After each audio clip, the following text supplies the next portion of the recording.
Why did it stop so man. quick this time? It just cuts off so quick now. What is going Oh. on, folks?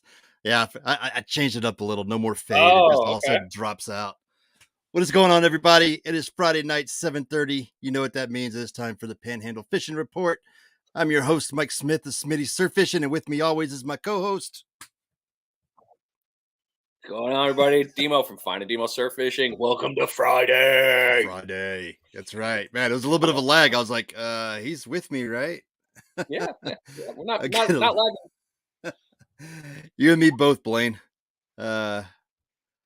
You cut it off. I know, Salty. That it doesn't fade out anymore. It just bam, right to the end. We're trying to keep it kid friendly, so I'm not going to post that, Blaine. But you're right. It is exciting music. Dan. That's right. Oh man, another week down. Yeah, man. But hey, at least the weather is cooperating this week. Mm-hmm. This has been amazing. 70-degree days. Man. It's been, I dare say, perfect. Mm-hmm. I mean, the humidity shocked me a little, but on the same note, wasn't that sad about it, man. Nah, in the fog, I could do without the fog. Oh yeah. We were gonna go. We were gonna fish. Take the boat out on what day was that? Wednesday. Yeah, Wednesday. And I got to the boat ramp and we couldn't even see the end of the dock there at Oriole Beach here in Gulf Breeze. And I was like, nah, we just go back home. Yeah. What's up, Tony? Yeah, it's funny when we were texting. I text you. Hell, I was sitting on top of an RV in Fort Walton Beach, and Vail, Colorado. Larry, when are you coming home? LG, are you ever coming home? Larry, I just watched your "How to Suck at Being a Fisherman" video, surf fisherman video. That was pretty good, but you left me hanging on the. I'm assuming that was Bayou Tahar, that you ended the video with. Did you catch anything, or is that for another video? Ooh, cliffhanger. He's no rookie at this YouTube game. No, he's onto it. Yes. Yes. Okay. Oh, yes, no fish. Okay. Oh, I was saying, like, that's how I answer things. What do you think of this? That is awesome. Yes. Yeah. Mr. Mark Burford, what is happening, buddy? Good evening, Mark. How are you? Good evening. So, hey, Bruce, how you doing? How you doing, buddy? What do you? So, what is the drink of choice tonight for you, sir? Oh, wait. Matter of fact, I've been sitting out here in the camper so long, I think I need to make another one. But tonight is Jameson Black Barrel. Nice. With a little ginger ale. I am pretty much almost empty now. Came out a little early to get things set up and going. So gurgle. There we go. But yeah, and with a little ginger ale. Full ginger. Never heard stuff. Nah, it's a good mixer. Goes well with everything. It does. Jameson and ginger, man, can't go wrong. It's definitely one of my absolute favorites. Not at all. Facebook Florida Surf Anglers. So good evening. Oh, nice, Mark. Surf Angler crew. Thank you. So I found out something interesting, continuing from last week's conversation about Blanton. Apparently, about what? Blanton. Yeah, the Blantons. Yeah. Apparently, on the end of every one is a letter. If you select the entire name of Blanton's and you send that in, Blanton's gives you a special display. Oh. Well, that just means we have to drink more Blanton's. $100 a bottle? We can split them. We can share. May our livers forgive us. Yeah. What? Catching up late with the comments here. Mr. Tony Fagione, what's happening, buddy? We got good stuff coming tonight. So, where are we? We actually have all three contributors tonight, which is going to be awesome. We got Captain Justin Thomas with Inshore. He's going in and out on the videos, but hopefully he'll be up and running in time. Yep. We got Captain Chris with Say Wind Charters, and back with us is Mr. Sean Lawless to talk about some interesting stuff. Rob Foster, what is up, buddy? Rogue Reels, what's going on, man? I was talking with Rob today. You're talking with Rob. I can see. I can tell by the. I got a text. Would you get? Yeah, probably the same text. But if you haven't checked out his store, go take a look at what he's got. And I hope they don't sell out before I order one. I'm gonna have to order mine tonight. But he's got some nice caps in that are. Hey, no going digital. Well, that was me. I thought it was you. Yeah. Was that? No, that was definitely you. Oh man. But we can't do this. Yes. Those hats look great. Yeah. And when I said I'm ordering one, my wife is like, that's exactly what you need is another hat. Rob, same text. I felt special, man. Same text. I know. I thought I was getting something special. And then, they look, you know what? I think I might be able to pull it up. Let me double check. But yeah, absolutely. They look real good. Tony, are y'all fishing tomorrow? I'll be up at first light hitting the whoa. I will be out at Marine Park in the morning here in Navarre, doing some over the bar rod demoing with a couple folks tomorrow. So I'll be out there at 8:30. So if you're out there, if you're in the Navarre area, if you're in and around the area, you want to stop by, say hello. Looks like Tony's going to be out there. I'll be out there for a little bit. And speaking of demos with Smitty and Demo, our demo event is going to be March 6th, which is next Sunday. We've talked about it a couple of times for those that want to come out and try a couple of the different rods that we have. We'll be at Marine Park here in Navarre. We'll have the over the bar rods. We'll have some pins. We will have Achios, right? Fury going to make an appearance. We'll have the Fury. Yep. Daggers. We will have daggers. 9 and 11. 9 and 11 dagger. We will have the Florida Surf Pro by Real 30A. Blake Hunter's going to come out and join us on the beach. So yeah, it's going to be a good time. So if you've ever been interested in throwing some of these rods, come on out and meet us down on the beach. When is this? I had to step away. This is going to be next Sunday, Salty, March 6th, and you are welcome to come over and join us if you'd like. Yep, we haven't sent you the text yet. We were finishing up. So we pretty much slapped the table that we were going to do this event. I think last weekend, I think we said, all right, hey, yeah, we're going to do this. Yep. And we reached out to a few different places to see, hey, what we're going to do with this.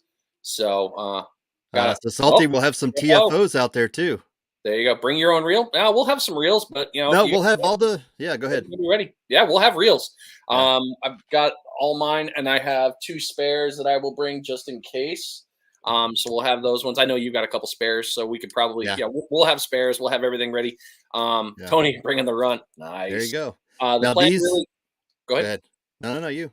Oh, no. We don't plan on throwing any of the rigs, any of the rods with rigs. We're probably going to do a straight tie with some sinkers. We'll probably tie it up with a bunch of different ones. I'll make sure we bring them out. We'll have Sputniks, frog tongues, a couple arrowheads, some cannonballs. We'll have the mix out. So if you guys want to see some stuff, we'll be ready to play with that. And but basically, it's going to be a great event just to come out. I haven't thrown this idea at Mike yet, but I'll throw it out here to the group. If you've got stuff you want to sell, bring it. If you've got, maybe there might be somebody, if you're hanging out for a while, got some gear, maybe you want to throw out there, like, hey, I really want to get this sold. Let's go with that. By all means, bring it on out. Why not? You're talking maybe a swap meet? Yeah. Why not? There you go. Let's do it. Yeah, got some gear. Bring it up. Let's swap meet at Marine Park. Kind of like our surf cart meetup that we did a while back. I want to do that. I mean, after Chip did it last year with all that, I think we need to do that too. I really, that was a really good setup for a lot of good information about. And we've seen so many changes in the industry with carts. Oh yeah. I mean, so many great ads after Brian, Herp, Hooked Up Aluminum, you got Hippie, Deerfield. I mean, there's so many cool things that are going on right now. And your cart has got some pretty cool mods that people would definitely want to look at. So yeah, it's pretty pimped out. Bring a grill too. Are you cooking, Jack? Is Jack behind you? I will. Maybe. I may bring the little Weber gas that I have for the camper. So some dogs, maybe. I don't know. We'll see. We'll see what happens. It could get crazy. But if you didn't see Salty's comment, he'll bring out some TFOs. So the Temple forks we'll have out there. And the Alvy, if anybody wants to throw the Alvy, we will not be selling rods. Nope. Just so everybody knows. But if you're interested and you've been thinking about getting a new surf rod and you want to come out and try before you buy, as Mr. Burford says, from over the bar, it's a perfect opportunity to come out, cast these things, see what it's like, and plus just kind of meet up and see everybody. We'll try to be there early so we get some good real estate, and then just kind of go from there. It's gonna be a good time, everybody. So I'm excited, man. Just Mike and I'll be there. Just look for the flags. You'll find us. It's not hard to find. Definitely. So fishing this week, did you get out at all? I did. I got out yesterday with Justin and Saltwater Yankees. Went out, threw some lines in. They caught the illustrious whiting, which I haven't seen in forever. Yeah. So that was cool to see. Justin pulled in 2 fat daddy cats. I skunked, but that's all good. Yeah. But yeah, before that, I went out over the weekend, I think it was, with Justin and Tony. And I've got it in my reel. I'm sure you do too. Tony's friend pulled in a beautiful monster red. I saw that. That was huge. I haven't seen a big one like that in person in a long time. Yeah, I did see that. Salty, are you going to make a Facebook event for this? We will. Yes. Yeah. It will be done either tonight or tomorrow. I was going to do it today, but I wanted to wait till we talked. So now that we've talked. Now that we threw it out there, and that's kind of how Brian and I roll. We just kind of throw it out, and sure, that's what's going to happen. That's kind of how this whole thing started. It is, and people like, hey, let's just do this. Yeah. That's awesome. So let's like Tony, like you said, bring out the runt. We'll have TFO. It's going to be a great event. We'll put a event out there for everybody. Make it all pretty Facebook like, and kind of roll from there. We might have a tackle shop set up. I'm working on that still. That is in the work. Nice. A lot of good stuff. So yeah, definitely. So for, since it's a swap meet style, Salty, if you want to bring some stuff, Tony, if you're going to come out, bring some stuff. It'll be a good time. And it's going to be awesome. All right. Moving on. Weather. What do you got for weather? We're Weta. It's been awesome. Let's do here. Share. It was a great week. And where are we going, everybody? We're going back to Sweater weather. That's where we're going. Oh man, that don't even. It's let's see, Chrome tab, weather, share, and then we get these out of here because no one wants to see our banners across there. There we go. Hide it. So weather's looking great this coming week. Actually, I mean, it's going to stay in the 70s all week. Light winds. We're gonna have north winds, so that's not bad for us if you're surf fishing. Bad if you're going offshore. Make sure you're keeping an eye on the weather for the offshore fishermen out there. And then inshore, man, it's gonna be beautiful. Inshore and surf, man. Last time I looked at the forecast, I was way behind. I wasn't seeing 70s last week. I was seeing less. Freaking sweet, dude. Because am I on the right thing? What is this? Yeah, 25th. Make sure. Yeah. That's gonna be wonderful. I'm gonna be canceling some service calls. There you go. Something came up personal. Yeah, my arms in a cast. Yeah, my arms. Yeah, these are good. I mean, look at this. This is gonna be awesome. Like I said, north at 9, northwest at 11. Pretty much, we got a small dip right Sunday night going into Monday. We're dropping down into 40s, but then 76. Look at that low of a 61. Spring is coming. Oh man, and the fish are biting. Man, this is the time of year that things are starting to get exciting. I think the water. You know what? I'll bet you money. Water temperature goes up 3 degrees. I'll call it 3. Let me look. 60. I'm hoping anyway. Maybe. I'm like a regular weatherman. I'm 50-50 on my call. Yeah, right. Larry, 3 degrees would be nice. 1 degree in this morning. What? Water temperature 63 in Pensacola. According to the buoy, yep. Yeah. That's what I was reading yesterday in Pensacola Bay. Oh, where the boat was reading 64. Yeah. Okay. 63, which was surprising because the last time, of course, how long has it been since we took like you and I were on the beach. 55, and that was 3 weeks ago or so. 3 weeks ish. So it's rising quick. Mm-hmm. Which we should be good. You know, temperatures like this, and pompano will be running, speckled trout will be out in numbers. March 1st, season opens back up here in this area, so we'll be able to get in trigger March 1st. You know, it's gonna be awesome. Matter of fact, we'll talk trigger fishing with our captain Chris tonight. I'm excited for trigger. I love trigger. It is so good. Oh, so Justin, delicious. what's up, man? Larry, you're gonna. Yes, you will catch a fish soon. We know it. I believe in you, Larry. You know what? You got down here in a tough time to start surf fishing. I mean, it's kind of like starting a fishing report podcast in the middle of winter. It's tough, man.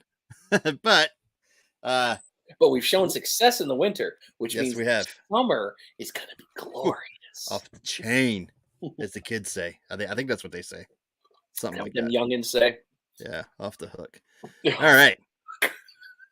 So we have a question. We have a question tonight. You have a question for us to discuss? Oh, do I? I don't know. Come on, man. I'm teeing it up for you. It was your question. Oh, yeah. There you go. All right. Sorry, I was wondering. I was like, I know the words. I just don't know what the thing was. So the question of the night is, what is the first thing you look for before you even start fishing, wherever you are? Now, you can be in the boat, you can be in the surf, inshore. What is the very first thing that you look for before you cast your lines? Tell us in the comments. Let's hear this. Let's see it in the comments. For me, it's structure, and I'm going to bring up a picture real quick. Really? Structure's your first look? Yeah. Well, so it's, if I'm from the beach, it's structure. I'm looking for rip currents. I'm looking for water movement. All right. Yeah. If I'm in the boat, let's share this again, because this one, I think I shared it with you earlier. Basin tours. Let's see. Share screen. Chrome tab, Facebook. Or after you get to the beach, before you even not including the camera, Justin. I know where you're going with that one. No, I'm talking about when if you're talking about the beach, right when you got the cart, you're out there looking. So look at that picture. This is what I was looking at yesterday. I mean, flat bottom. All of a sudden, this pops up right here.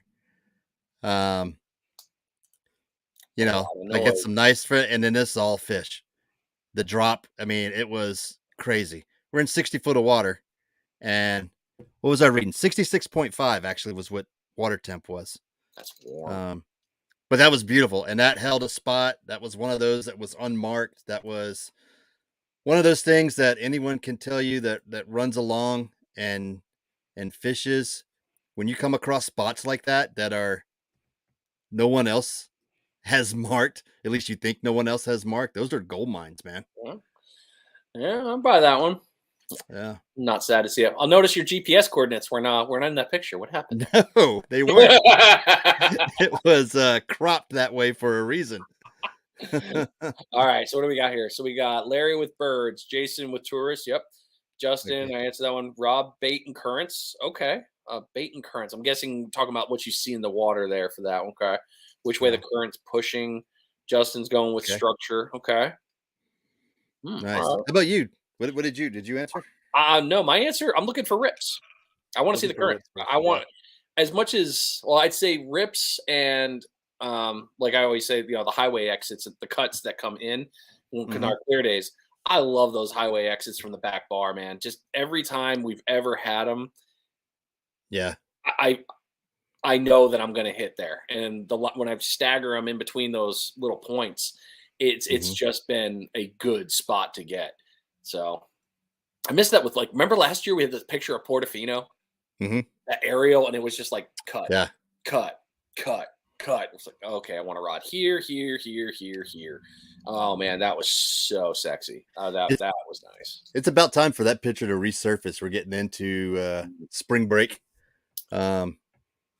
Found a good spot, throw, and find out. Yeah, but what's the good spot, Cliff? Come on. Cliff, mister, I can catch a pompano in fresh water. Don't even try that. I know you have something better than that.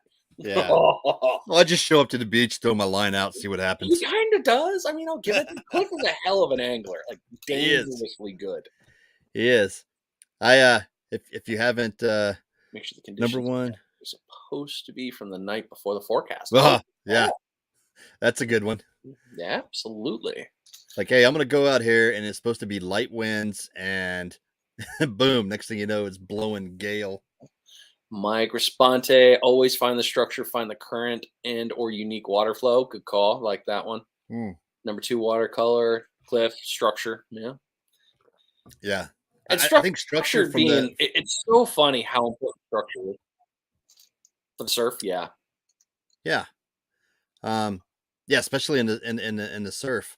Now like Justin is our inshore, one of our inshore captains. You know, he definitely wants to make sure the conditions are matched.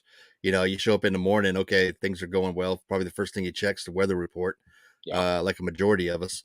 But then watercolor, you know, is it stained? Is it clear? That's to determine what kind of rigs he throws. We'll have to ask him when we bring him on, but I'm sure that plays a big part of all of that. You know, I bet it has to do, I mean, even for the offshore, hell, for all of us, really, you know, that watercolor is going to matter. Now, the one thing I will say, I picked this up. I can't remember his name. It was one of the Pensacola captains.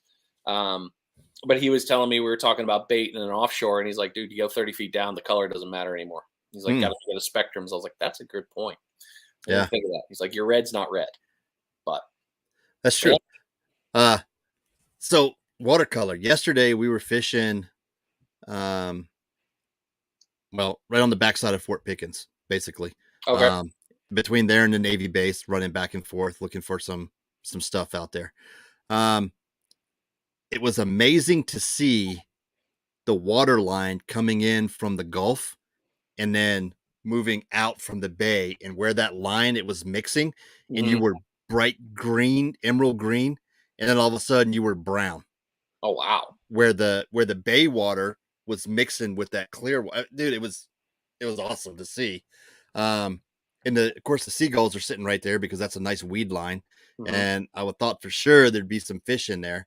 And we came up and through and nothing. But you could see small bait fish hanging out in there. You could see, I mean, it was amazing. Hey, speaking of that, did you post that video public on YouTube? No. Okay. I do have it keyed up though. I was going to play it later. Please do. Okay. You're going to love this video. I think I watched it probably 4 or 5 times. I was like, this is cool. Yeah, we'll play it. I made that one real quick, but I'll play it here later tonight when we get done with the report. It was a good one. So speaking of reports, let's get to it. Let's do it. Let's bring on folks. We haven't had him on here in a while, but welcome Captain Chris Florence. Yay! Wind Charters out of Panama City. What's going on, Captain Chris? What's going on, boys? How you doing? Good, man. It's been forever. It has, man. A couple weeks, but damn, it's good to see your face. Yeah, it has. It's been a while. I've been staying. My friend, have been on some fish. You have. Yeah, let me tell you what, the offshore bite is on fire right now. If you can find that weather window and get out there, I tell you, yesterday we caught over 30 red snapper in 4 hours. Woo! Man, granted, you can't keep a single one of them, but It was, I gave my clients an ultimatum. I was like, look, you want to go catch little dinks to bring home and eat, or you want to go catch some big fish? And they're like, we want to catch big fish. So they did. They were wore out at the end of the trip.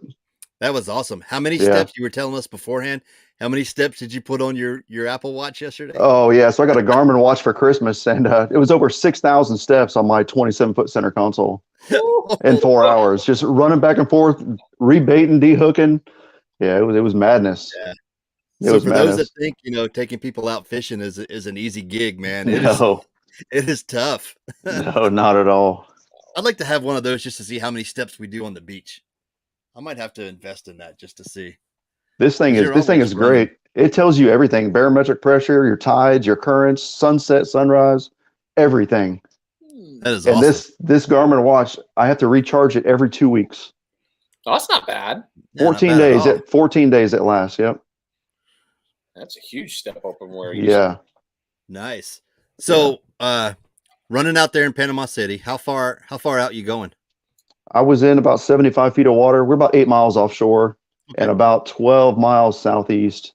Okay. Kind of heading down toward Mexico Beach area. All right. Wow, nice. Not far out. Not bad. Not bad at all.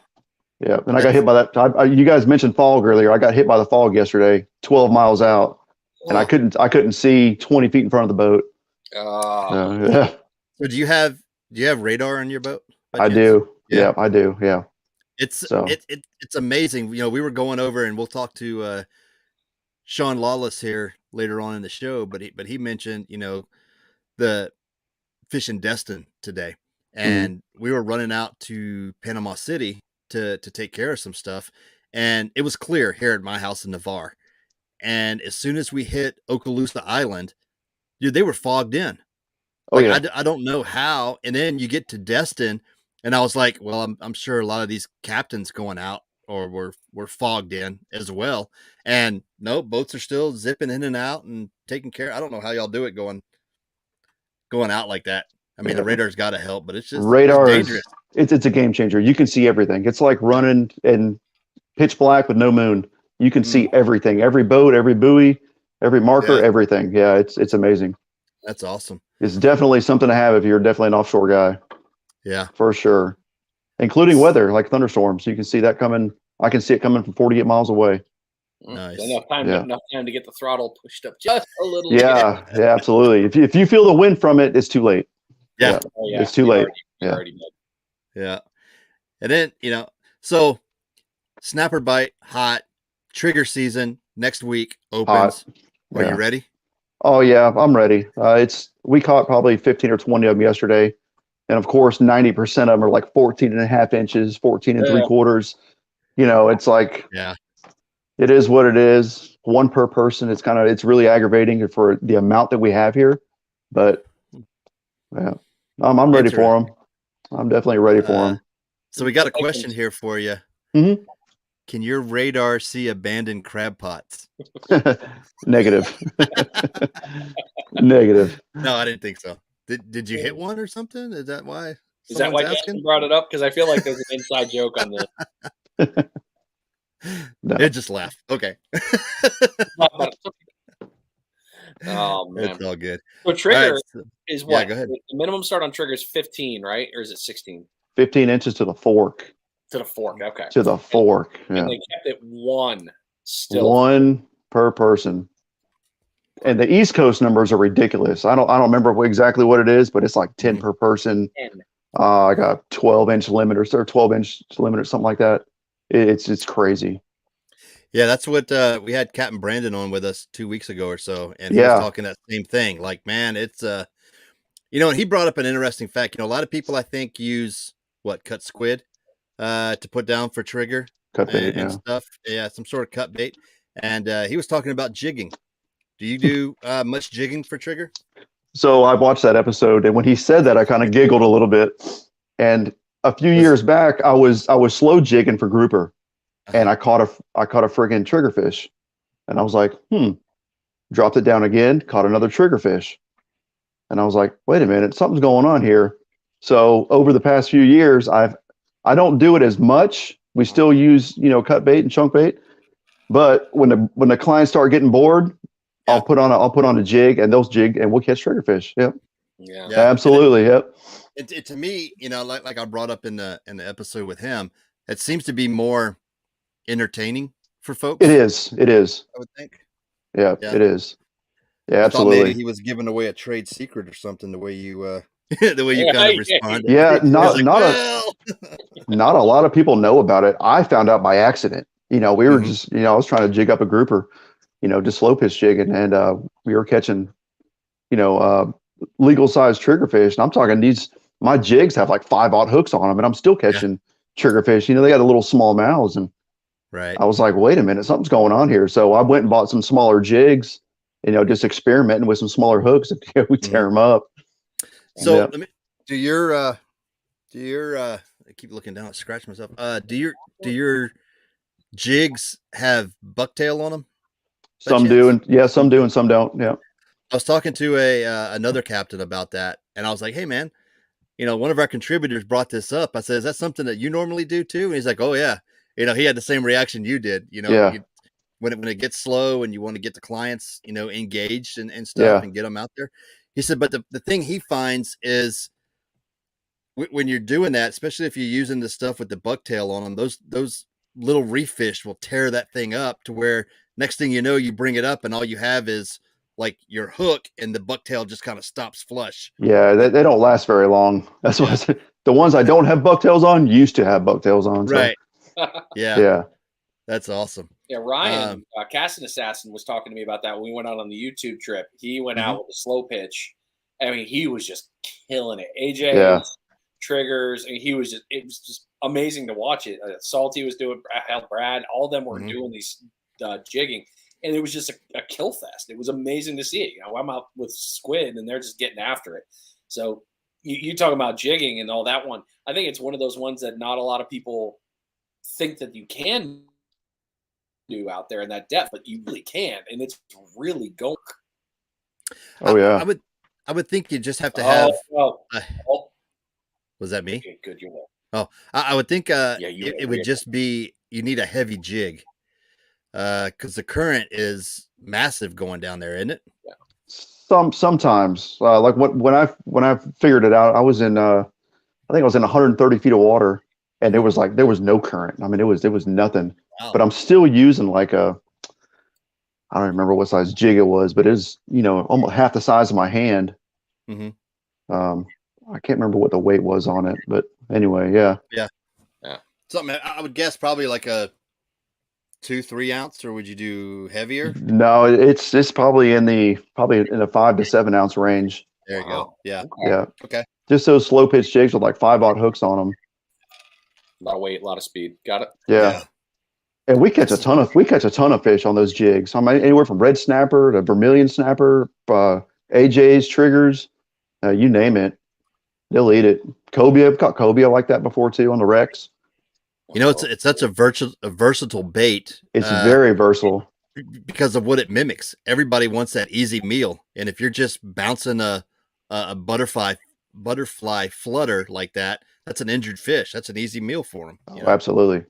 You know, now I'm going to ask another question for the day then, and because now you got my attention. So with the slow pitch, I've seen reels, and they specifically say, "Hey, I use this for slow pitch."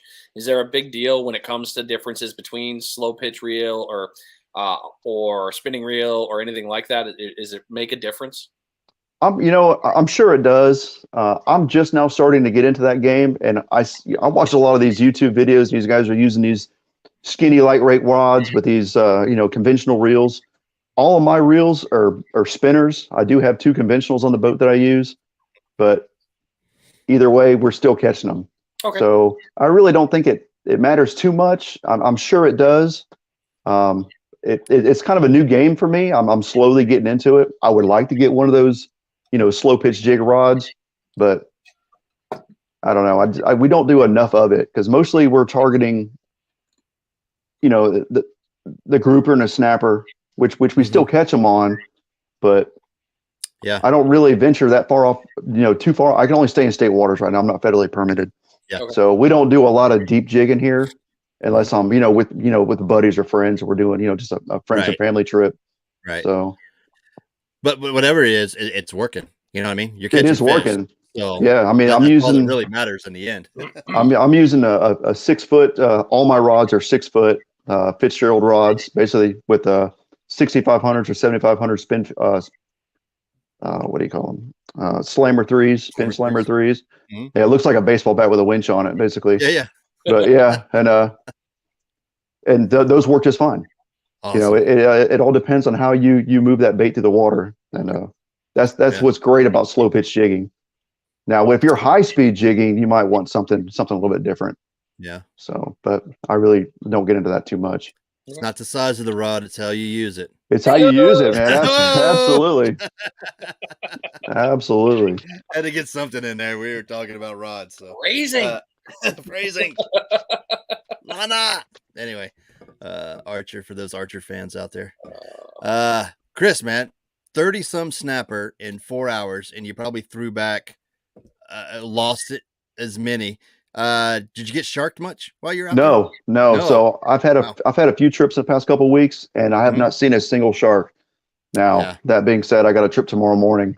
That all might change, but summertime is when the sharks ramp up here big time. Yeah. But yeah, we haven't been bothered by the sharks. Every other trip seems the dolphins are around. Sometimes they're not. It's hit or miss with them.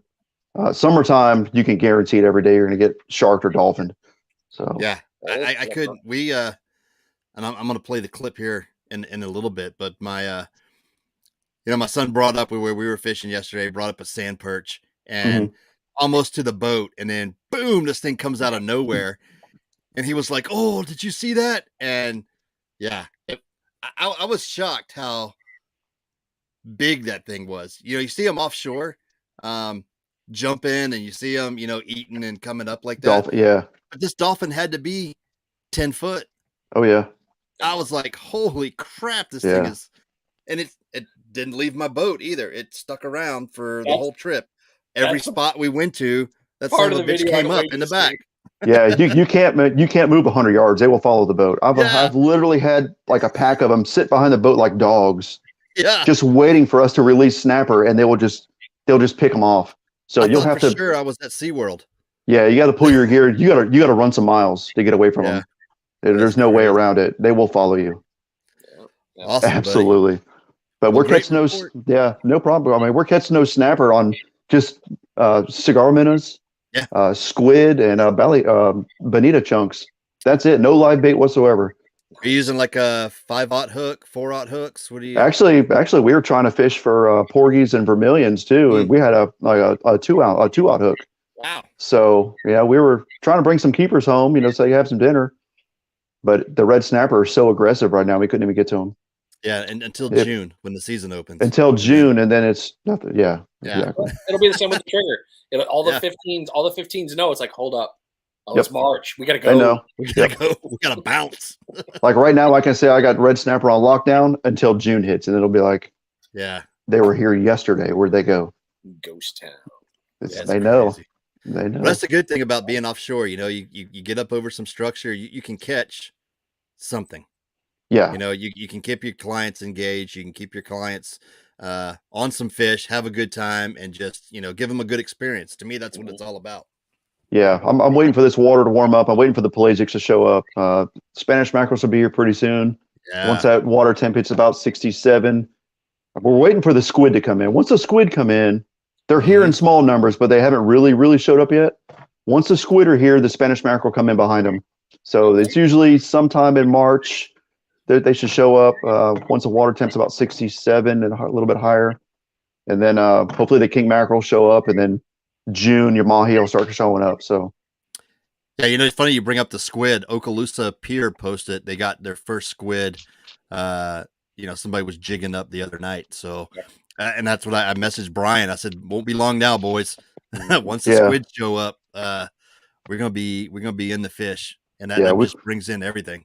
Yeah, we went out last week, a buddy of mine, and we hit like 7 or 8 different spots in the bay. We even ventured offshore. We went to the famous whistle buoy, and we saw one squid, and that was it. So this is at 11 o'clock at night, trying to jig them up with a light. Yeah, they're just they're here, but they're not in the big numbers yet. Yeah, but you're right. As soon as they show up, everything else. As soon as they show up, it's game on. Yeah. Because those king mackerel are gonna follow in the Spanish. So I know them guys down in South Florida and all the way up to Tampa. They're getting some nice Spanish mackerel right now, so they should be here probably in the next few weeks or so. Yeah, that's what I'm looking forward to. Same here. Yeah, same here. Cheyenne just commented, "Can y'all adopt me this summer to learn the jig life?" Girl, I think we need to go with you kayak fishing because Cheyenne has been on the sheephead and the kayak. Yeah, she's been and then posting them recipes. If you're not following her, you need to. Yep, definitely. Night as usual because she posted another monster meal. Yeah, definitely. Well, Chris, man, we appreciate it. We appreciate you. The report. Good luck tomorrow morning. Hope y'all wear them out. Yeah, appreciate it, guys. If folks want to get in touch with you, how do they do it? The easiest way right now is probably on Facebook or Instagram. Websites hopefully that's going to be in work here pretty soon. But Facebook or Instagram. You can even Google Say When Charters, and you'll find me on there. I'm registered for Google. So awesome. Buddy. Great report, buddy. Thanks, man. Appreciate it. We'll catch you next time. All right, Davo. Yeah, you too, guys. Take care. See ya. Awesome report. He's gonna. I can't. all these offshore guys, man. It's like I would much, I'm looking forward to speckled trout rolling in. I'm looking forward to the surf. I just like to fish, but there's something about offshore fishing, and it's just, I love it. Well, if I hit Powerball, I'll buy one. I'll buy a offshore boat. We'll just get after it, man. Let's take him off. It looks like, unfortunately, did he fall? Captain Justin fell off on us. Yeah. He was hanging in there. His internet keeps kicking him out. He's back in the sticks there in Panama City. So right, he's just hiding his lure wall. I'm on to him. Yeah, oh man, that was I zoomed in earlier trying to see if I could, see if he got anything new. I think he really does screw with us. I think he does move a couple packs around. Probably. Well, we're waiting on actually he's not gonna jump in, but in the meantime, before we bring Sean on, I'll play that video real quick. Hey, Jack, welcome. It's good to see you. We'll get caught up here on the comments. Cheyenne, welcome to the show. Always good to seeing you. Justin's last comment talking about hitting 10,000 pots, so that's never good. Blaine, they come to the yak, sometimes very unsettling. I cannot imagine having Flipper 3 feet from the yak looking at me like, what's up? I mean, that ranks up there with Shark for me. Tom, and you saw that late, video. Man. I did. Is this it? Let's go here. Is this it? Yeah, and we can talk over it. So we got Jack on. Let's see. Whoa. Is that Flipper or Shark? No, that was a huge You can shark. see him right here. No, that was Flipper. Whoa, that was awesome. Bring it over here because he'll come eat that thing. I'll give him a little snack. Yep.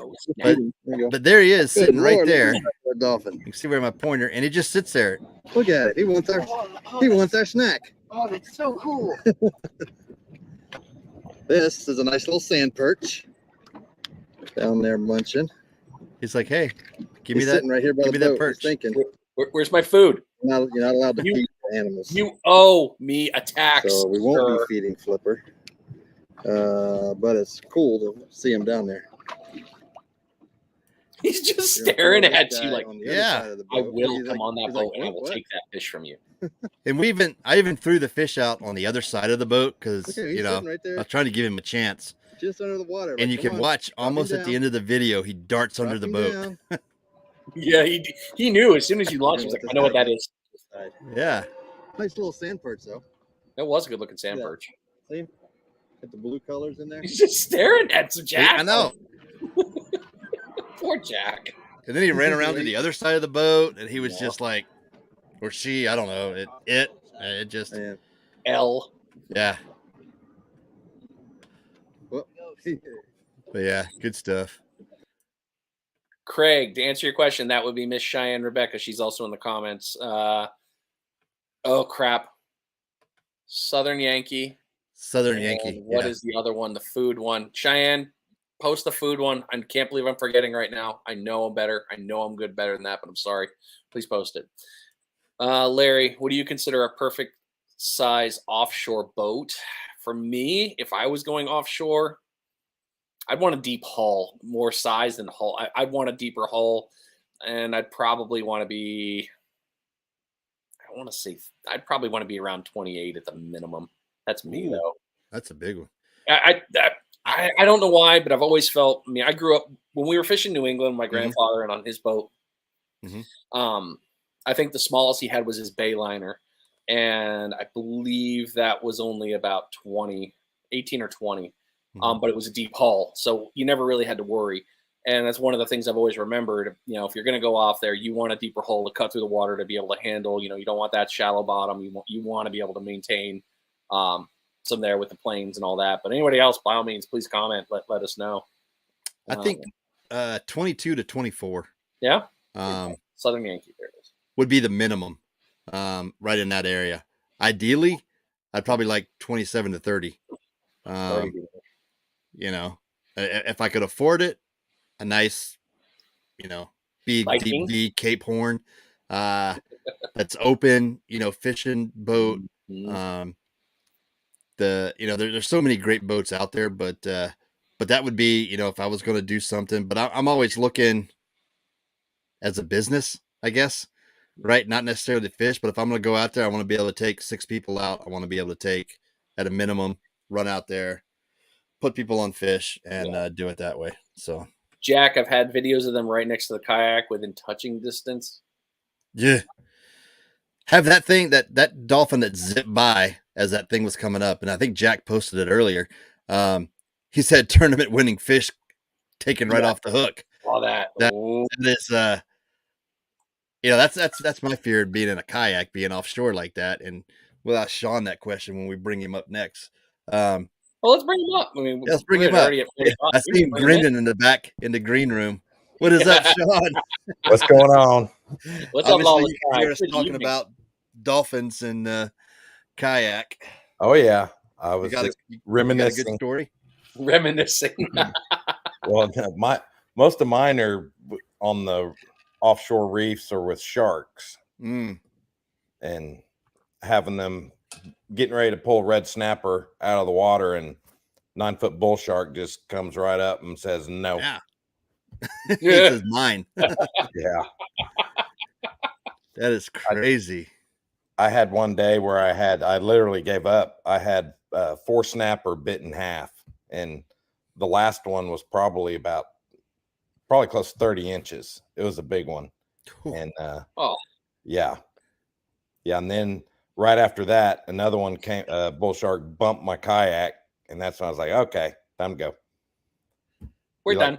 Pretty hard. Yeah. A little nerve-wracking. That's got to be nerve-wracking like that. And I see you guys out there, like in the video you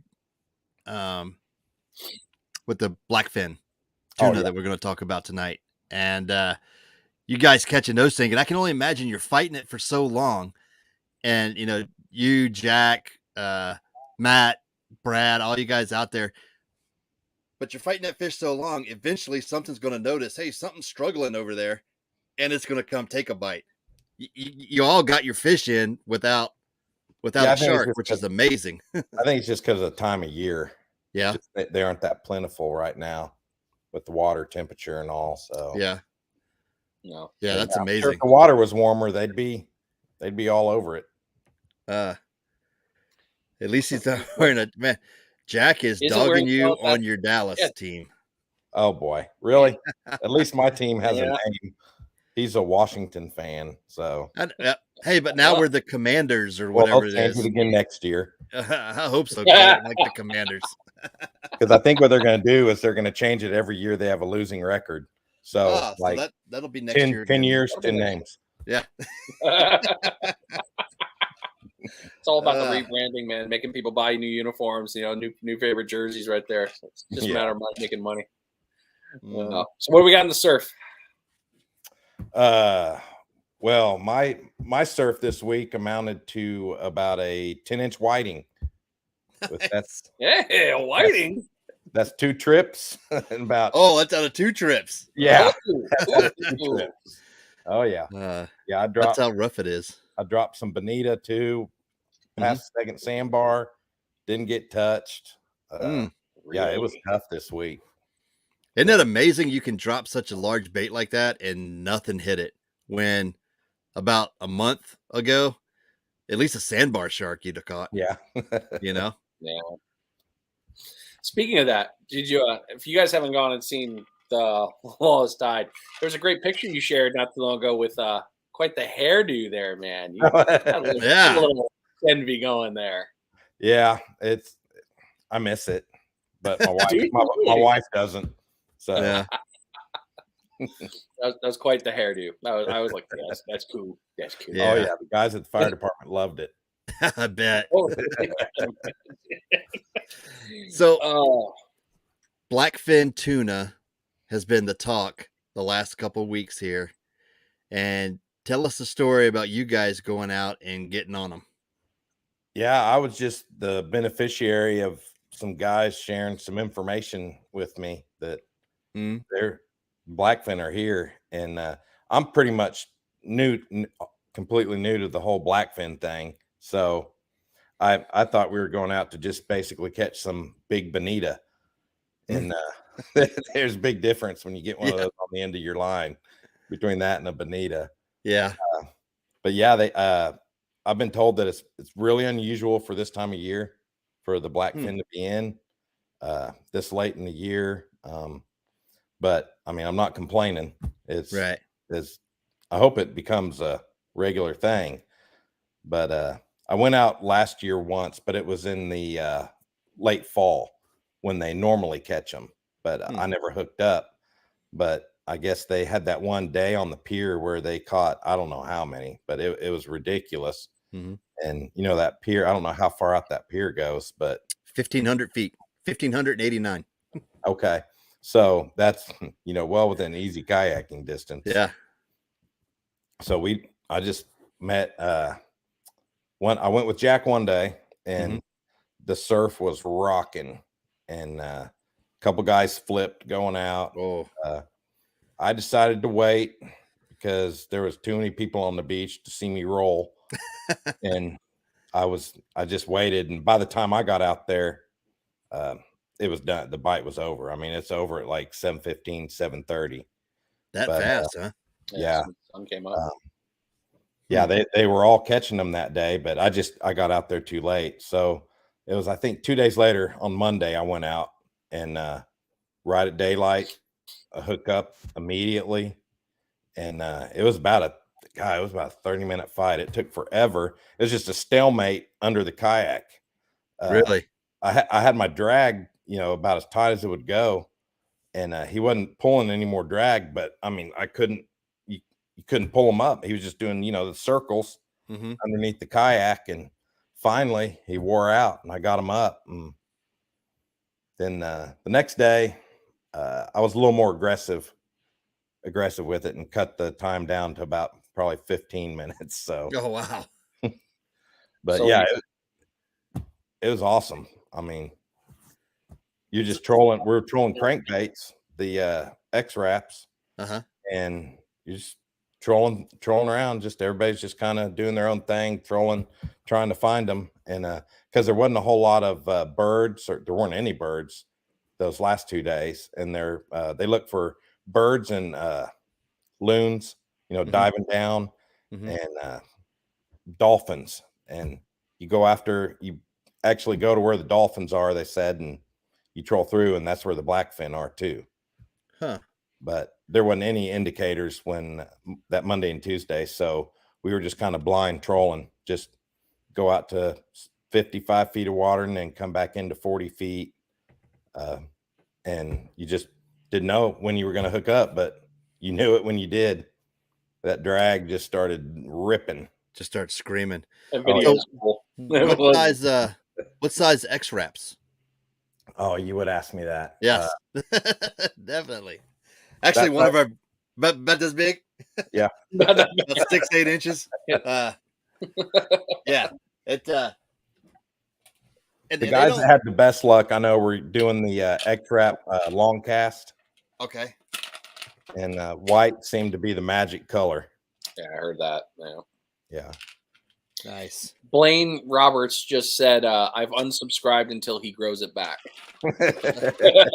Oh, Blaine. I'll see you in about a year and a half. Jack just said 12 or 14 long cast. Okay. 12 or 14 long cast. Yeah, Jack got on some nice ones too. Yeah.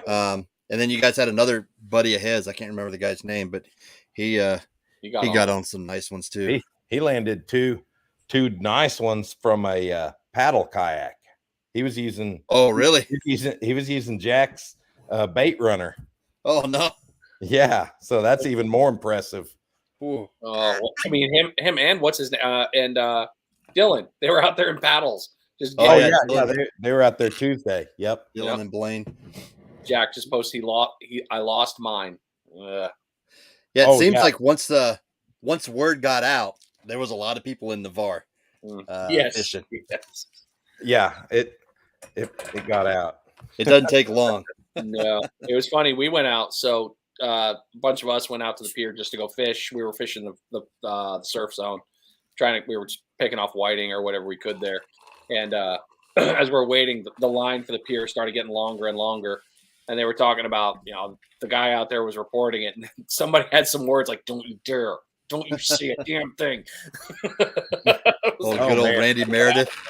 Yeah, but we were out there Tuesday with Brad, and we looked over at the pier because it's when we got on the water, it's pitch dark. Yeah. And we're out there waiting, for first light, and first light came up and it looked like sardines packed in a can. Oh yeah, I bet. It was like shoulder to shoulder all the way across. I was like, I don't even know how you can even fish. No, thank you. Yeah, that was crazy. Larry just asked, what rod reel combo were you throwing for those beasts? All right, I had kind of a little different setup. I was using I got a setup that I got for big snook down in like Sanibel in South Florida, and it's a Lew's bait caster. It's the 300 Super Duty, and it's got I'd have to look. It's either I think it's 25 to 30 pounds of drag. It's like a beast. It's a really stout reel. And then that was on the Musky Mojo by St. Croix, and it's like it's almost like one of the broomstick shark rods. I mean, it's a big stiff rod, and those tuna like had that thing been over like a, well, I can't say that on here. It had it like it was like an inshore rod. It was just bowed completely over, and yeah, it was pretty impressive, the fight they put up. Wasn't the Xfinity? Right, so what was it for Lew's? It wasn't the Xfinity. It was something else. No, it was the Lew's Super Duty 300. 300. I just brought it up here. I'm going to share it with folks here. It's a pretty small reel too. It doesn't seem so big. It's very compact, but like today, I was getting just beat up on the bridge there in Destin. I was trying to sheep's head fish, and I kept hooking bull reds and black drum, and so I got tired of getting just owned. So I had that setup with me, the Super Duty. So I started dropping that, and they quit getting me down in the structure. I got one big one up, and got two others to the boat with that. So, or kayak with that. Yeah. That makes sense. That's a nice little compact reel. Yeah. I love it. It's not a bad setup. And it casts so smooth, because I was never like coming from Oklahoma, even though I did some bass fishing and stuff. I mean, I was never a bait caster guy. So I didn't have a whole lot of experience, but man, this one, I mean, you got to try really hard to backlash this one. Really? Yeah. Might have to get one or two. Add to carts. Yes, exactly. we were looking at rods and reels today, matter. Monofill. Larry asked monofill, so I guess he's asking what line are you using? Oh, I had for the Blackfin. Well, I mean, I've got 30-pound Beyond Braid line on it, and for the Blackfin, I was using a 40-pound fluoroliter, and today I was using 20-pound just because the difference of the fishery. But yeah, but you love that Beyond Braid. I know you've talked about it before. How much you've enjoyed using that. Yeah, I like it. It's affordable, and I haven't had any problems with it breaking or any, no weak points or anything like that. So, and I like I did one of my shark reels. I did the orange. I saw that. Oh yeah, I remember that. Which is real nice, just when you're on the beach like that, to be able to see, be able to see the line. Because if you do any shark fishing with big reels, conventional reels like that, I'm sure you've had your line go slack and not notice it. Yeah, because you can't see the line real good, and you got a shark that's already swimming halfway to the beach. Yeah. So that orange, you can see it from a mile away. Yeah, I just filled my my Battle 10,000 with bright orange. Yeah. And it makes a big difference when you get it out there. Yeah, especially like you said, shark fishing at night and stuff. And yeah, that stuff looks. I mean, you're the only one I know that uses it regularly out there, and that's awesome. I mean, it's awesome that it's such a good and affordable too. When folks look at it, I think they look at it and they go, I don't know, kind of on the fence. And I see lots of questions, people asking, anybody tried it, anybody used it, and it's good to see, catching big fish, catching small fish. It does it all. Yeah, that's good. And the high visibility is not only just for the shark fishing, because if you're sheep's head fishing, you sometimes you don't get the tick tick. You just your line will just slowly move to one way or the other, and if you can't see your line good, you're not even going to notice that. Yeah, I wouldn't know anything about that since I've never seen a sheep's head caught in real life. Between the contacts and the magnifiers, I need all the help I can get. Well, I was sheep's head fishing today, and I caught about everything except sheep's head. So, you're not alone. Blue crab? Were you using blue crab today? No. I was just using fiddler crabs. Okay. And they were everything was hammering the fiddler crabs today. I mean, I know you did a video not too long ago fishing Brooks Bridge, I think it was, with blue crab for big black drum. Yeah, that works. That's what Jack. If Jack's still watching, he's the one that turned me on to that. And he said that is the big ugly candy. Nice. Blue crab does some damage. Fish love those things. I use them for crab knuckles in the surf. Hey, it's easy bait. They love reds love them. Really? Even pompano love them. Pompano love them. Whiting will eat them up. Cut those things down. So when you say crab knuckles, exactly what are you talking about? Like, go ahead, Brian. I cut the body. Then you cut the legs off just a little bit. You leave a little bit of a nub, and then you trim it off at an angle with the legs. So that way you get just the you can put the hook through the meat right there, but you've got just a little bit of a nub still left. Mine are about maybe an inch. I use them about that big. Yeah. Okay. Cool. I've caught a bunch on them.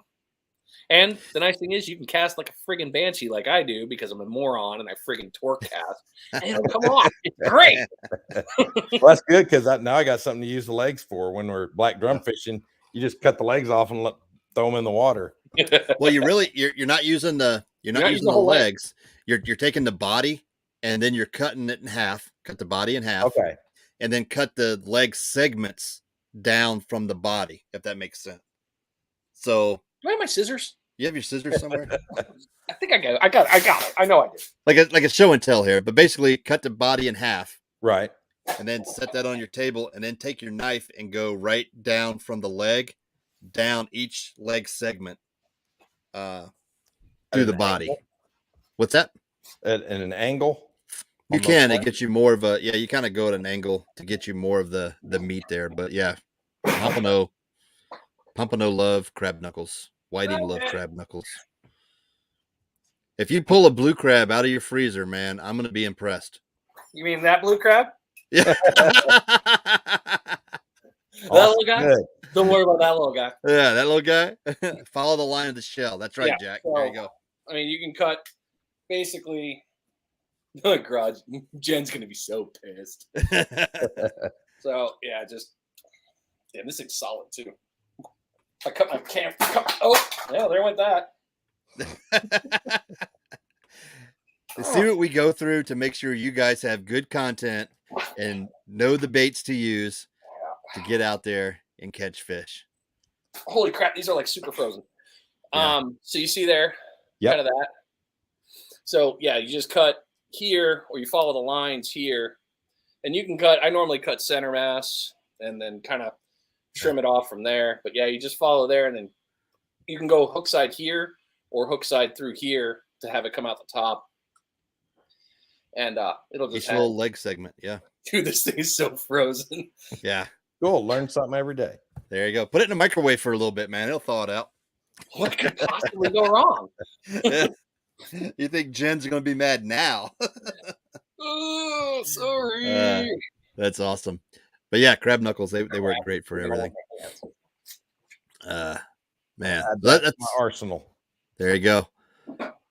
Man. And some butter. There you go. Yeah, he's halfway there. So add a little bit of butter in there with it. You'll be good, man. You gotta infuse it with garlic, man. We all know garlic. What's the next adventure for you, Sean? Well, Trigger's about to open, so I'll be heading offshore to catch my one trigger a day. Your one trigger. Till we got enough to make a full meal. Because we don't get those I've been off on the party boats, and you catch those big triggers. They call them banjos. Yeah, big triggers. But these nearshore reefs, you're probably you're looking at 16 to 18 inches, more than likely it's going to be your keeper. Yeah. Got to catch a few of those to make a meal. Some trigger throat. I love trigger throat. I haven't tried that. Yeah, Ryan turned me on to it. Casting Assassin. Well, yeah. He's like, oh, you got to get it. I'm like, why? So much more work. He's like, trust me. I brought it home, and that stuff just came right off the bone, just like a chicken wing. I was thoroughly impressed. I'm sold forever on that now. I will tell you the easiest way that I found to catch them that I discovered last year is like the little knocker jigs that we use for sheep's head. Yeah. I use those, and I'll put a piece of squid fish bites on there, and it's immediate hit. And they can't pick that fish bites off of there like they can, like, if you put squid on, 3 out of 4 times they pick the squid off before you hook them. But that fish bite that holds it on there, and it's easy. That is awesome. We were just talking about that prior to the show. Oh, go ahead. Using the fish bites offshore? Yeah. Uh-huh. Yeah. Yeah, I do that on party boats. If you guys haven't heard yet, Sean and I, our episode dropped. Yeah, our episode dropped today. So Sean's on my podcast on Finding Nemo Surf Fishing. Lots of good information. Definitely go check that out. But I interviewed my next week, which I won't say what it is, but they had mentioned that using fish bites out on the big boats like that with squid specific, like, dude, you're just going to kill them all for hours. He's like, and how many times do you have to change the bait? I was like, you got to be kidding me. I didn't even think of this. Yeah. Brilliant. So simple. Yeah. And the people on both sides of you are giving you dirty looks because you're pulling in 4 fish to every one that they get, but you're not having to rebait every time. You just leave it down there until you hook up. There you go. Yeah. Awesome, man. Good to see you, Sean. Yeah. Great to see you. Thanks for having me. And like Brian mentioned, if you guys haven't checked out the Finding Nemo Surf Fishing podcast, Sean is on there this week, and great episode. So y'all go check that out. Don't forget to go take a look at Sean's channel on YouTube, The Lawless Tide. You can find him on all those locations. You can find him here on social media, on Facebook, and all the other good ones. Lots of good content, lots of good information. Definitely go check it out because it's only going to help you become a better angler. So it'll teach you what not to do. There you go. It's how all of us learn. That's right. Awesome. All right, buddy. We'll catch you next time. You guys have a good one. Thanks. Dude, the show is like rolling tonight. It is smell like crab. There we go. You smell like crab. That's what you get for going and getting a crab out of the freezer.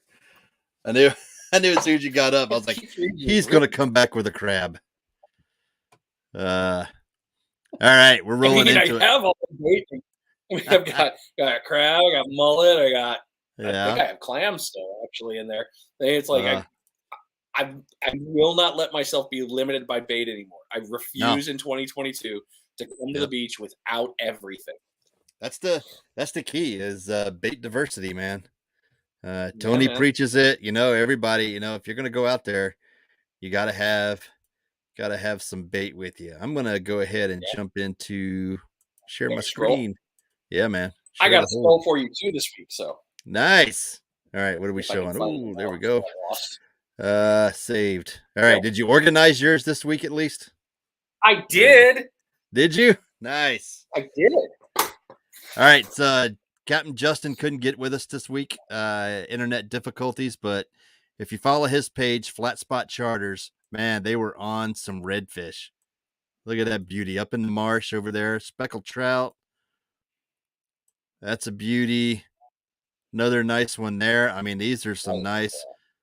And then it gets real skinny. You just got to get out the boat and start casting. I know it's in the water. But there's some nice fish there. Captain Justin putting folks on there, putting them on the fish. A little bit of work yesterday. So this one is a local Pensacola company. Clint Erlinger, and I hope I pronounced the name right. He makes custom baits, and these things look amazing. Look at that one. I mean, that's that color. That's a mud minnow right there. I mean, that one with the green with the purple in it, dark back. I mean, that's some stained water. You're throwing. Look at that. I mean, that guy. I mean, these are awesome. Rattles in the tail too. I wonder. Almost looks like I don't it know. could just be a spec. They look great. They still do it. What's it call them? Hometown Outdoors. I just clicked on it there. So go check them out. I love. We love highlighting local bait companies, small businesses, things like that. So definitely go give them a shout out. These are some awesome baits. Now I'm gonna close that. Here we go. Crappie fishing, man. Weather has been. This guy here, James Emmons. So I know we talk, saltwater fishing mostly, but crappie bite's been on fire, man. Just jigging small little. I remember the last time I had crappie. Those things are so tasty, dude. And they're so aggressive too. Once you find a big school of them and where they're hiding out, man, them things. Captain Glenn Flowers of Gotcha Fishing Charters out here in Pensacola. He was on the fish today. This was yesterday. Grouper coming in the boat. Snapper like Captain Chris talked about. Redfish. I mean, a little bit of everything. Look at that bottom structure. I mean, that's just fish. I mean, it just... Notice his GPS coordinates are not shown either, so... He's got vermilion, mingos. I mean, he just a great day out there. So Captain Glenn Flowers out there. This one I thought was funny. Warm weather's coming, and so are these people. So if you own a boat and you've been to the boat ramp, you know what I'm talking about. This is some funny business. I swear, when I go back in it, man, I just think of that. Like, just let me do it for you. Yeah, go practice. I mean, I've seen the videos of guys that sit there at the dock and like $10 or a case of beer, and I'll back your boat down for you. You know what I mean? Like, it just eats up time. But yeah, you see folks like this all the time.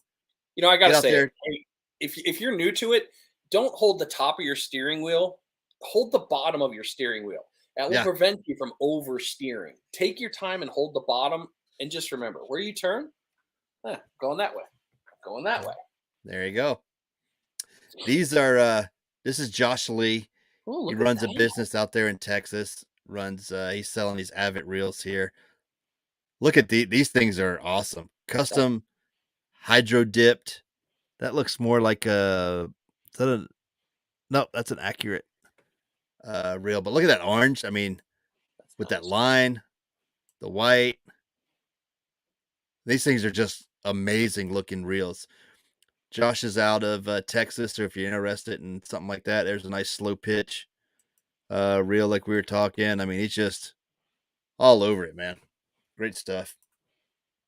Again, highlighting those small businesses.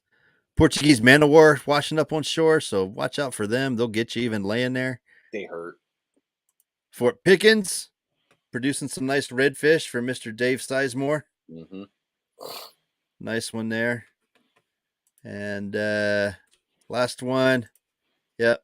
It's tough out here today, but still loving it. That's what it looked like most of the mornings. But then he was rewarded with a nice flounder, so that's nice. That's a nice flounder too. Yeah. So good stuff. Stop sharing. Remove. There we go. Well, mine's ready for you. Oh, you're ready. Look at that. Add it to the stream. Here we go. I'm on time most days. Yeah. All right. So first things first. Outdoor News America. This is fresh off the press. It just came out not too long ago. So it is the Fishing and Tackle Conference, September 8th and 9th down in Tampa. Lots of big names are going to be there. So if you're in that game where you're having any kind of gear or stuff like that, or you want to hear about it, by all means, take a look at it. It's going to be a pretty good event. It's the first one that they're doing, and there's going to be some more info coming out on that. I'll have this posted up later on. It's going to be pretty cool. I definitely recommend the fun stuff that's going to come from that. Let's get all these closed. All right. So with the old coquinas here, Broken Reel 23 is Spencer Brogdon's page, but we talked about this. I didn't know he had a. I'm going to have to go search that one out. Yep. Broken 23, North Fishing. I can't English. Anyway. What's in your cup tonight? Supposedly, it's just water. Theoretically. Okay. Yep, still the same. I always cut open my fish, and I always do a stomach check. That's been my thing because I want to know what they're hitting. Spencer brought it up right here, and as you can see, coquina clam. Whiting have been munching on them. Mm-hmm. You know, that's a great super bait that is readily available to get their hands on. A really good one, and I have an idea that's going to come out not too long ago with that, so stand by for fun info on that. Eric Johnson went out on the 21st, right around the tuna time, got himself on some nice ones. Nice. Not too bad. I felt a little envy there. I definitely feel this picture a little bit more than I should, even though I work for myself. But, it's just Wednesday, right? It's Wednesday? Yeah. Always fun there. We got 3 different bosses. 34-inch monster out of the old Alabama side. Caught on live croaker. Live croaker. Nice. And now, I know croaker has been one of the ones we've talked about before, but it's been hard to get your hands on. I don't think this is a bad text for me to pull up. Oh, yeah, no, this one. Yeah. So if you had to choose, would you rather lose an arm or a leg? Yeah. Because he doesn't fish.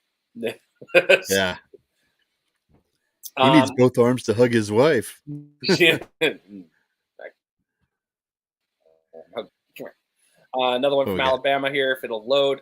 So we've been talking about water temperatures, and I love this post by David. So as you can see here, talking about it, here's the 17th. Here's the 22nd.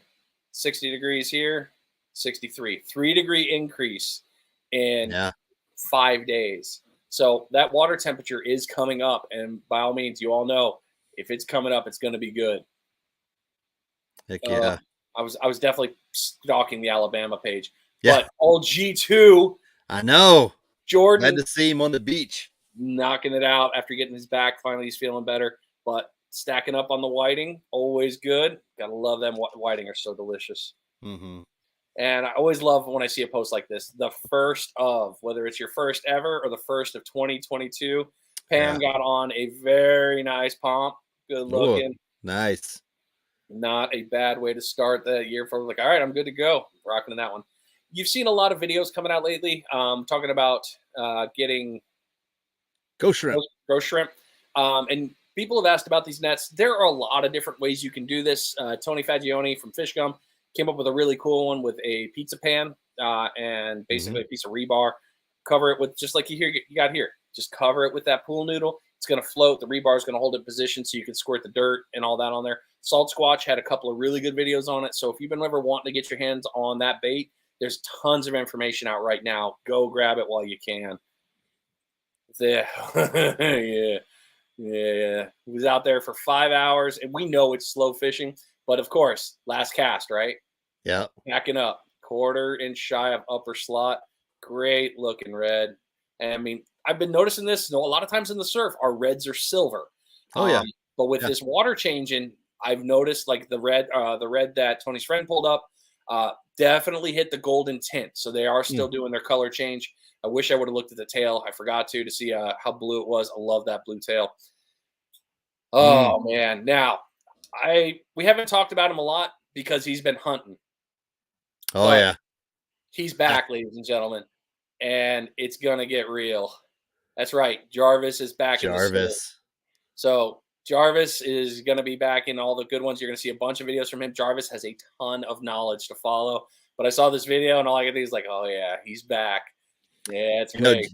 Jarvis is that outdoorsman where if it's hunting season, he's in the woods. If the pompano are running and fishing, he's on the beach. I mean, he's everywhere, and he puts out some great content, and it's just, and he wins tournaments, damn it. He does. He does. You booked a sunny Verbo ski show. No, I didn't. Shut up, Verbo. I didn't book anything. Verbo. So if you guys haven't watched this video, we're not going to watch the whole thing, obviously, here, but Beach Buzz. That's what you come surf fishing for. Braden. Check that out. Look at this shadow. That was a monster red. So if you haven't taken a look at this video yet, go take a look on Beach Buzz page. Just looking at the picture, huge stud. And Braden caught it. I mean, that is a monster for Braden. I mean, It's so much fun getting kids on fish like that. It was awesome. And Braden always seems to pull reds. I don't know what it is. He's like him and Abby. I've always noticed they get the reds. And giant whiting. Oh yeah, giant whiting. I remember that one. 22-incher. Friggin' tank of a pump in our area. They're still here. The locals are still big. This poor guy. See, super organized. Yeah, you are. Charles pulled in. Look at that monster. Monster. But it was his first fishing day for the year, so he pulled it in on his first one, 8.5 inches. Can't go wrong. Reel 38, Blake has teamed up with Mr. Frisky Fins and is bringing you a new rig. It is a single drop. Lots of good information on that, so go take a look at Reel 38. Lots of cool things that are going to be coming out with that. Made reasons why. Arrington's got a giveaway going on right now for so if you want to, I'm not going to open it because it's going to open the video. So Saltwater Mercs, take a look at that one. And I can't not show this because she just, I swear. Yeah, we were just talking about this earlier. Yeah, look at that. Oh, Cheyenne Rebecca tearing it up on the sheephead. That's amazing. It looks so good. All right, Brian and I are coming over for dinner. Seriously. I need this in my life. Yeah, that is awesome. Yeah, I loved the scroll for this week. It was a lot of fun to start saving it like you showed me how to. But makes it easier. Good stuff going on. Yeah, definitely. Donnie, and the Pickens, man. Pickens is where it's always good. I can't say I've had a bad day at Pickens, actually. I really can't. No, it's always been good there. Man, long show. We're at like a minute. We're like an hour and 22 minutes. Yeah. And everybody's still here. I know. Everybody's still hanging around. So some things to recap. We got March 6th. We'll be doing our rod demo. Looks like we're going to have Salty McCrory out there. Blake Hunter from Reel 38 bringing his rods. Salty will have the Alvy if anybody's interested in throwing an Alvy. And the TFO rods will have over the bar rods. When are you going to start talking about fish? When are you going to stop talking about fish, though? What? Never. And then we'll have Tony Fagione. He's coming out with a runt rod line, so he's going to bring that out. So just a lot of different rods. The Achios, Brian will have the Achios and the daggers out there. So if you're interested in coming out and trying some of these rods, checking them out, that'll be March 6th. We'll put a time out. We'll create an event, and we'll bring that to Marine Park here in Navarre. March 12th, I want to highlight Emerald Coast Bait and Tackle will be doing their annual sale. They're going to have reps. They're going to have food. They're going to have everything. Brian and I will be there doing a live cast from out of there. That's going to be a lot of stuff going on there. That's March 12th. And then what am I missing? Outcast Bait and Tackle this week, starting Thursday at 4 a.m. They're off of Barrancas there in Pensacola.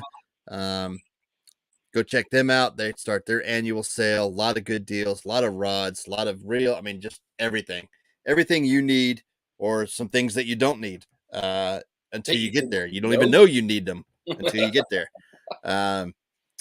So they'll have them. That sale starts the 3rd, March 3rd. That's Thursday at 4 a.m. A lot of stuff going on. A lot of things happening. Oh, yeah. It's going to be another great week of fishing. The weather's going to be perfect. Get out there. It's going to be awesome. What you got, man? Anything for closing? Hey, y'all have a great weekend. Get it out while you can. Go enjoy some time. Spread the good news that you can when it comes to fishing. Share the knowledge. And, hey, we'll see you next week. That we will. And it's time for the outro. Later. See you guys. Peace.